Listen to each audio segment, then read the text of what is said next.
Salat Idul Fitri di rumah. Episode yang pertama tentang dasar hukumnya. Assalamualaikum warahmatullahi wabarakatuh. Bismillahirrahmanirrahim. Walhamdulillah. Wassalatu wassalamu ala Rasulillah Sayyidina wa maulana Muhammad ibn Abdillah wa ala alihi wa sahbihi wa mawalah. Wa la hawla wa la quwata illa billah, amma ba'd.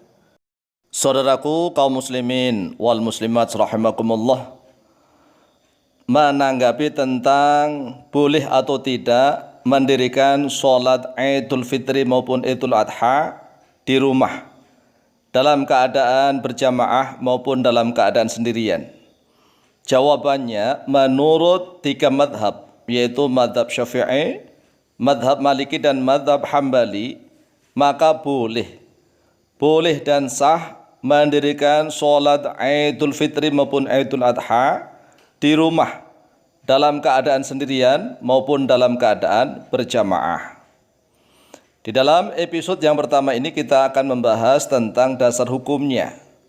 Insya Allah tentang kaifiyahnya, tata caranya, kita akan bahas di dalam episode yang kedua. Kita bacakan ibaratnya. Yang pertama di dalam kitab Mukhtasar Al-Um. Naqala al-imamu al-Muzanniyu, telah menukil al-imamu oleh imam al-Muzanniyu, ialah Imam Muzanni rahimahullahu ta'ala, anil imami asy-Syafi'i, dari imam asy-Syafi'i rahimahullahu ta'ala, fi Mukhtasar al-Ummi, di dalam kitab Mukhtasar al-Um, pada juz yang ke-8 halaman ke-125. Wa yusalli, dan sholat al-aidaini, pada sholat dua Id, yaitu sholat Idul Fitri maupun Idul Adha, al-munfaridu, oleh orang yang sendirian, fi baitihi, di dalam rumahnya. Jadi orang yang sholat sendirian juga boleh mendirikan sholat dua Id di rumahnya. Wal musafiru, dan oleh orang yang bepergian. Wal abdu, dan oleh hamba, budak. Wal mar'atu, dan oleh perempuan. Intaha, habis atau selesai.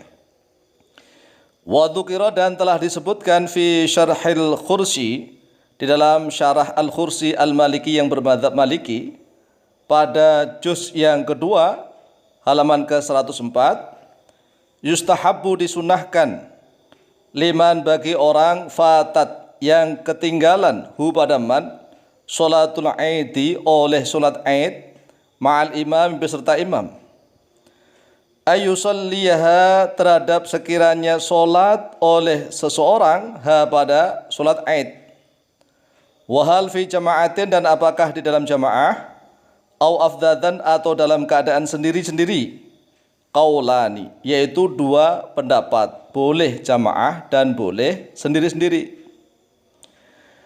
Wa qala al-Mardawi al-Hambali fil insafi, dan telah berkata oleh Imam Al-Mardawi Al-Hambali yang bermadzhab Hambali, fil insafi, di dalam kitab Al-Insaf, wa in fatathu as-salatu, dan jika meninggalkan hu padanya man, ketinggalan, as-salatu, oleh salat, yakni mengendaki oleh musannif salatul aidi, pada salat aid, ustuhibba, maka disunahkan, lahu, baginya seseorang, ayyaqdiyaha, terhadap sekiranya mengqadha oleh seseorang, ha, pada solat Aid, ala sifatiha, atas sifatnya solat Aid, ay kama yusalliha al-imamu, artinya sebagaimana mensolati pada solat Aid al-imamu, oleh imam, berarti ada khutbahnya, begitu, intaha, selesai atau habis.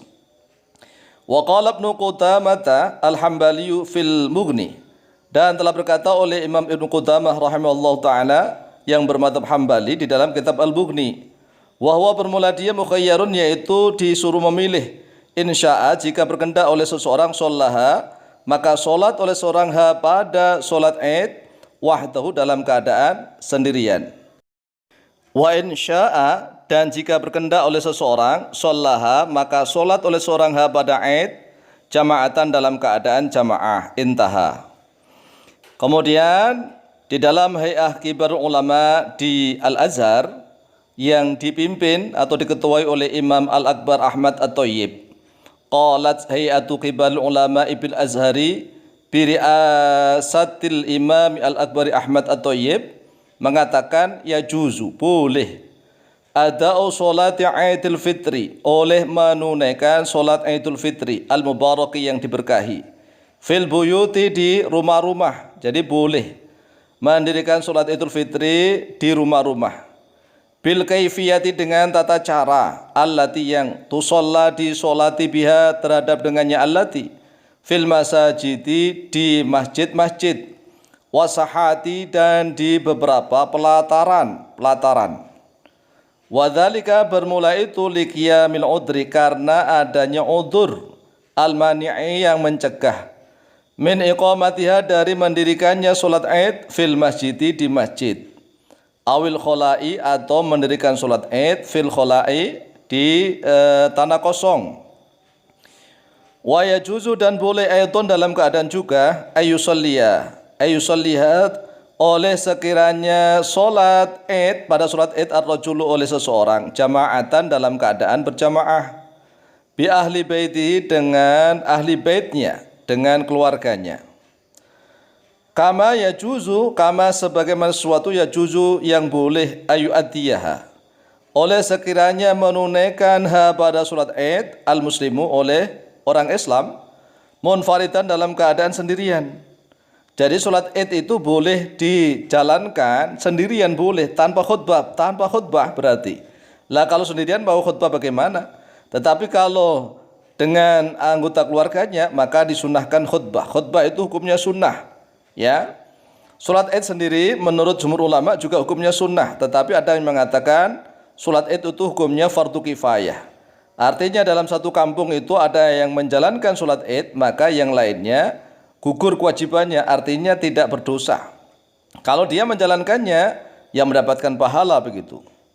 Wadzalika, bermula itu, intilaqon, dalam keadaan berangkat artinya berdasar, min anna a'dhama maqasidi syariatil islami, dari bahwa sesungguhnya seagung-agungnya beberapa maksudnya syariat Islam, hifdzun nufusi, yaitu menjaga beberapa jiwa, menjaga beberapa nyawa, wa himayatiha, dan memelihara jiwa atau nyawa, wa wiqayatiha, dan melindungi beberapa jiwa atau nyawa, min kulil akhtari, dari setiap beberapa bahaya, wal adrari, dan dari setiap beberapa kesengsaraan. Ini maksudnya adalah berkaitan dengan adanya virus corona, ya, Hayatul Kibar Ulama di Al-Azhar ini. Jadi sekali lagi, boleh dan sah mendirikan sholat Id di rumah, baik itu sendirian, kalau sendirian tanpa khutbah. Tetapi kalau dengan ahli keluarganya, misalnya dengan istri dan anaknya, maka disunnahkan untuk berkhutbah. Adapun tentang tata caranya, insya Allah kita akan membahasnya dalam episode yang kedua. Wallahu ta'ala a'lamu bishawab.